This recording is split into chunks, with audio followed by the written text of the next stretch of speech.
Turma, bem-vindos a mais uma videoaula.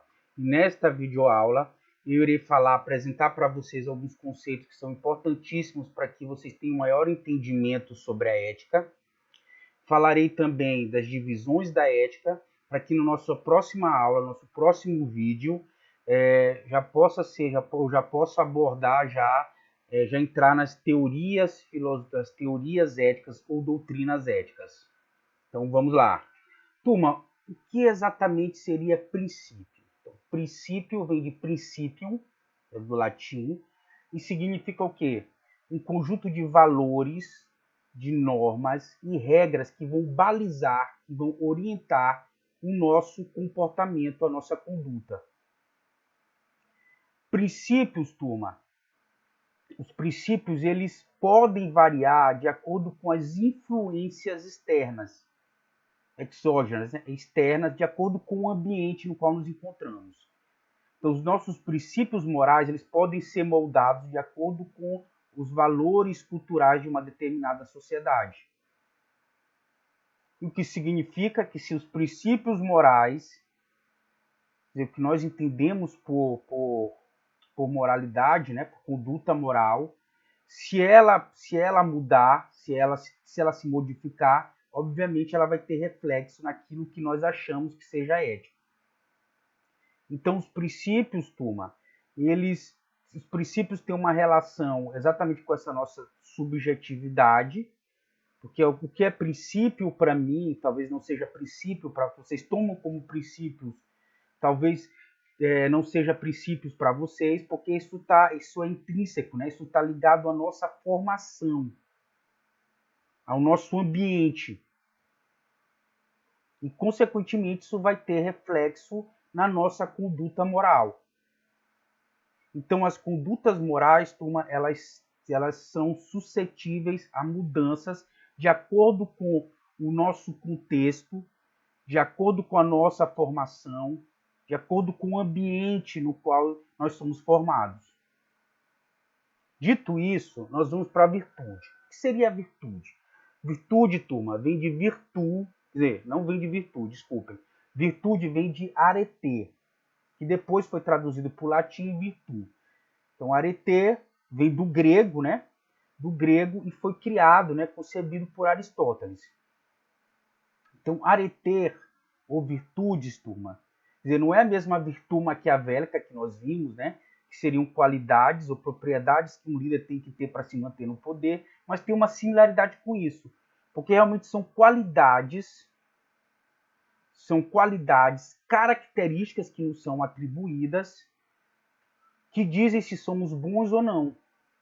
Então, virtudes são características, qualidades que nos são atribuídas e que dizem se nós somos bons ou não somos bons. Dito isso também, vamos dar aqui continuidade. Bom, turma, tem a ética científica, que é uma ética, tem essa ética filosófica, porque nós vimos que a ética ela surge com a filosofia, principalmente com a filosofia socrática. Depois vem a ética descritiva. Depois vem uma ética normativa, que nós veremos, né, que é uma ética que ela direciona, ela determina, define o que é uma conduta ética, ou contrária à ética. E tem a ética científica, que é uma ética mais aplicada. Como nós podemos ver aqui. Então, nós temos uma ética normativa. Essa ética ela nos define exatamente o que é uma conduta moral aceitável. Tem a metaética, que é essa ética que nós discutimos aqui no início, uma ética mais filosófica, e que ela leva a uma reflexão do que seja bom, o que é ser justo. E tem a ética aplicada, que é essa ética científica, que é uma ética mais específica, e que ela se refere ao nosso cotidiano, ao nosso dia a dia, aos problemas que nós enfrentamos, aos desafios que nós enfrentamos no dia a dia. Dito isso, né? Todas as decisões que nós tomamos, turma, principalmente no âmbito empresarial, que é importante assinalar isso, ressaltar isso, todas as decisões, elas de certa forma se encaixam dentro dessas divisões éticas. Então vejamos, bem para o agente. Então, nós vimos que as nossas decisões, elas devem ter como princípio, o princípio universal, não prejudicar ou causar danos a terceiros ou aos outros. Ou, na medida do possível, beneficiar os outros, porque nossas decisões beneficiam os outros. Então, quando a minha empresa, quando eu opto por ter uma gestão sustentável, o meu intuito é beneficiar as futuras gerações, preservando o meio ambiente. Então, isso se encaixa dentro desse princípio universal. Então, dentro disso que é consensual. Mas, a partir do momento que, de forma particular, subjetiva, eu tomo um posicionamento contrário,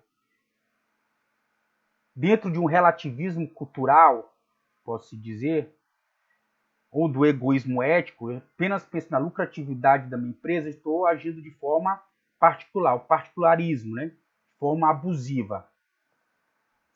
Então, eu posso ter uma postura egoísta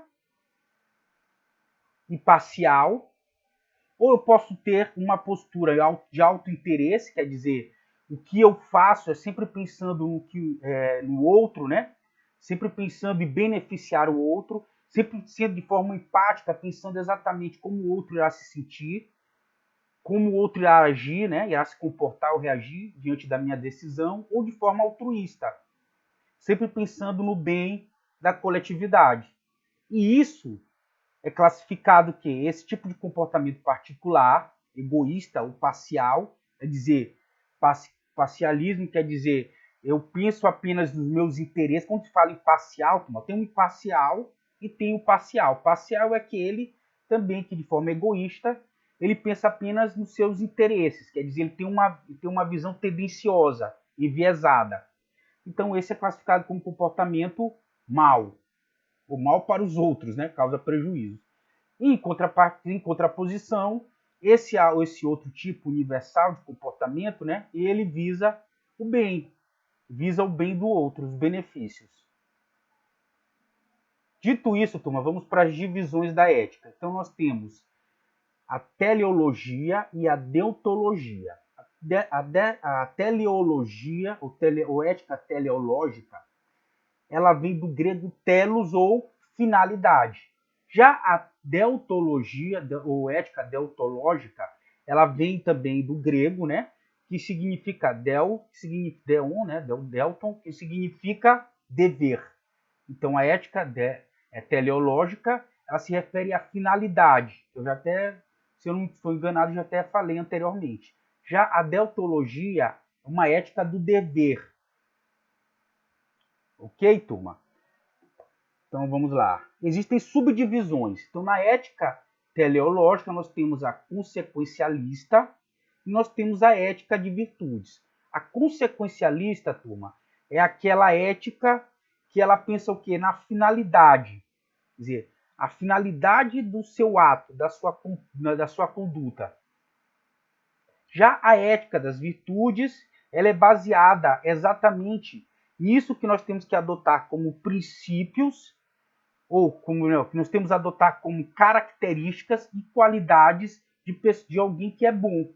Então, a ética consequencialista, ela é focada, né, ela tem como princípio a finalidade dos seus atos, e a ética da virtude são qualidades ou propriedades que nós temos que seguir de alguém que seja bom.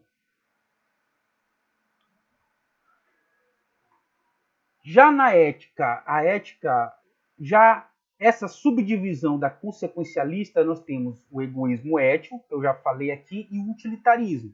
Então, o egoísmo ético é o seguinte, turma, eu já até falei, mas eu vou reforçar. É quando toda e qualquer decisão que eu tomar, obviamente é visando me beneficiar, mas não necessariamente significa que eu vou causar algum dano a alguém. A mesma coisa em relação ao utilitarismo. É provocar o maior bem possível ao maior número de pessoas.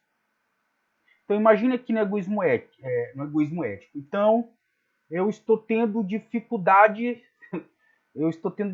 com uma determinada matéria. Só que um determinado professor, ele acaba cometendo um lapso e acaba fazendo a prova com alguns erros e algumas questões. E aí alguns alunos começam a pedir a anulação daquela prova. O que se diz de passagem seria justo, né? Pedir a anulação da prova. Só que aquela pessoa não está defendendo necessariamente os interesses da turma, ela está defendendo os seus interesses, porque ela não estudou, não estava preparada, então ela também quer ter interesse que seja anulada a prova. Já o utilitarismo, ele se baseia exatamente nisso. Vamos imaginar que essa situação para ilustrar o utilitarismo. Então, digamos, vocês são responsáveis por uma linha ferroviária e vocês têm um filho de 6 anos. Então, e vocês são responsáveis todo dia por levantar a ponte, baixar a ponte dessa linha que permita que o trem passe. Um belo dia, o filho de vocês entra dentro da ponte, né, que estava suspensa. E aí vocês entram num dilema. Meu Deus, o que eu faço? Eu baixo a ponte e, consequentemente, isso vai ocasionar a morte do meu filho, ou eu deixo ela levantada e mato 100 pessoas. Pela lógica, né, que a ética, turma, ela é baseada na racionalidade. É isso que eu vou discutir no próximo vídeo. Baseada numa racionalidade. Então, baseada nessa racionalidade do utilitarismo, o que eu vou fazer? Eu vou baixar a ponte. Então, turma, espero que tenha ficado claro aqui. Como eu disse, qualquer dúvida, deixe seus comentários lá no chat. Até a próxima aula.